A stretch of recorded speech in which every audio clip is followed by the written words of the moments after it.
ছোট ভাই আমার, বোন আমার, প্রতিজ্ঞা করো, বাপ মরবে, মা মরবে, ভূমিকম্প হবে, সিডর হবে, এই পৃথিবী লন্ড ভন্ড হয়ে যাবে, বেঁচে আছি মানি ফজরের 2 পড়তেই হবে। বেঁচে আছি মানে জোহর, আসর, মাগরিব, ইশা পড়তেই হবে। একটু আগে সিগারেট খেয়েছি, একটু পরে আযান হয়েছে, নামাজ পড়তে হবে। একটু আগে পর্নোগ্রাফি, উলঙ্গ সিনেমা দেখেছি, একটু পরে আযান হয়েছে, নামাজ পড়তেই হবে। ঘুমের মধ্যে কাপড় চোপড় নষ্ট হয়েছে, মা জানে, বাপ জানে, ভাবি জানে, বোন জানে, সবাই জানে। এখন গোসল করলে সবাই বুঝবে কেন গোসল করছো। সবাই বুঝলে বুঝুক, না বুঝলে নাই। আর বুঝলেই কি না বুঝলেই কি, আমার কাপড় নষ্ট হয়েছে, গোসল আমার ফরজ হয়েছে, আমি গোসল করবো, নামাজ পড়বো। রাতে আমার ঘুম আসে নাই, বন্ধু বান্ধবের পাল্লায় পড়ে সারা রাত বসে বসে উলঙ্গ ছবি দেখেছি, যা অত্যন্ত ঘৃণিত এবং যা আমার জীবনকে তছনছ করে দেবে, যা আমার জীবনের বরকত নষ্ট করে দেবে, যা আমাকে লাঞ্ছিত অপমানিত করবে, এমন অপরাধে লিপ্ত ছিলাম। কারণ এই জানাবে বিচার যে করবে, যে জানার সাথে জড়িত, সে অপদস্থ হবেই হবে। আপনি আখিরাতে তার আছেই। এই একটাই অপরাধ জানাবে বিচার, একটাই অপরাধ অশ্লীলতা, যেটা শাস্তি আল্লাহ দুনিয়াতে দিয়ে দেয়। কোথায় দেয়? আখিরাতে তো আছেই। সারা রাত উলঙ্গ ছবি দেখেছো, দেখে নিজের জামা কাপড় নষ্ট করেছো, অপবিত্র করেছো নিজেকে, অসুবিধা নাই। গুনাহ যা হওয়ার হয়ে গেছে, গুনাহ নিয়ে পড়ে থাকলে চলবে না। গুনাহ যা হওয়ার হয়ে গেছে, গুনাহ নিয়ে পড়ে থাকলে চলবে না। যাও গোসল করো, ফজরে আযান হয়েছে, সালাতে যাও, 2 রাকাত সুন্নাত পড়ে আল্লাহর কাছে ক্ষমা চাও, 2 রাকাত ফরজ পড়ে আল্লাহর কাছে ক্ষমা চাও। আর দেখবা না, প্রতিজ্ঞা করো।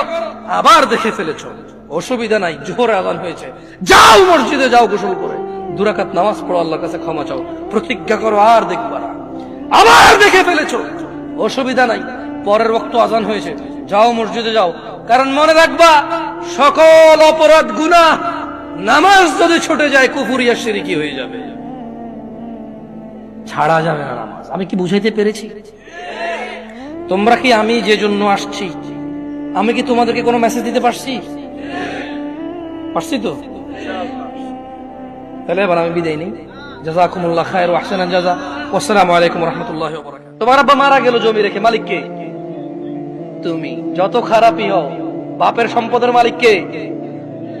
যত খারাপই হোক, বাপের পরিত্যক্ত জিনিসের মালিক কে? সন্তান।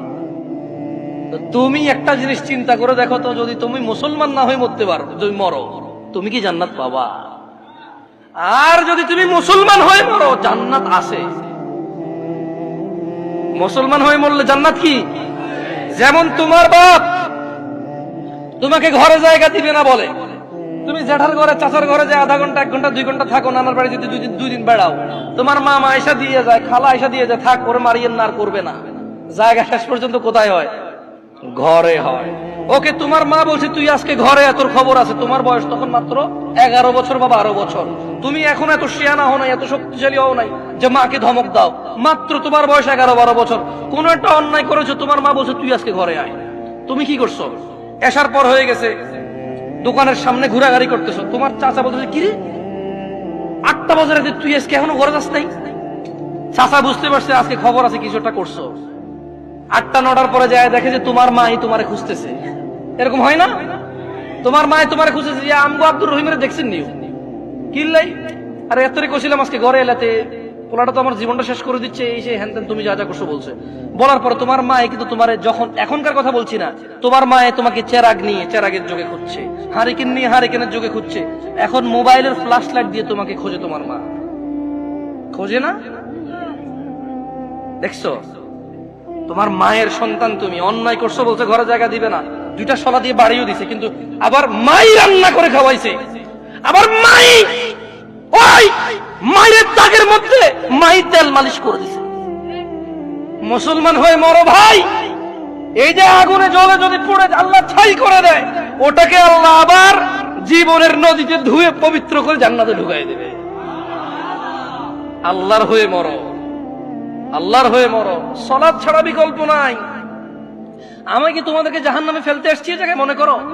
আমার নিজের গ্যারান্টি আছে, আল্লাহ আমাকে আশ্রয় দিক। আমি আল্লাহর কাছে দোয়া করি, আল্লাহ আমাকে ও তোমাদেরকে ক্ষমা করে দিক। আমাকে আমার যত গুনাহ আছে, তোমাকে তোমার যত গুনাহ আছে, আমার মতো করে আমার যে যে গুনাহগুলো আছে, তোমার মতো করে তোমার যা যা গুনাহ আছে, আল্লাহ সবগুলো মাফ করে দিক। আমি এই দোয়া করি। আমরা যদি আল্লাহর বান্দা হয়ে মরতে পারি, এরপরে আমরা যখন আল্লাহর সামনে যাব বিচারের মাঠে, কোরআন সুন্নাহ অনুযায়ী, তোমাকে আবার বলতেছি, তুমি যদি কোরআন পড়ো, হাদিস পড়ো, তুমি এগুলা দেখবে, এভাবে জিনিসটা বুঝতে পারবা। তুমি যখন আমরা মরবো, হিসাবের টাইম আসবে, আল্লাহর সামনে যখন আমরা উপস্থিত হব, যখন আমরা কুফরি করব না, শিরিক করব না, যখন আমরা কি করব না, কুফরি করব না, শিরিক করব না, আল্লাহর সামনে গেলে আমাদের অনেক গুনাহ যদি থাকে, এটা আল্লাহর ক্ষমতা। আল্লাহ আমাদেরকে শাস্তি দিবে অথবা ক্ষমা করবে। আল্লাহ আমাদের শাস্তি দিবে অথবা ক্ষমা করবে। এটা কার ইখতিয়ার? সিদ্ধান্ত কার?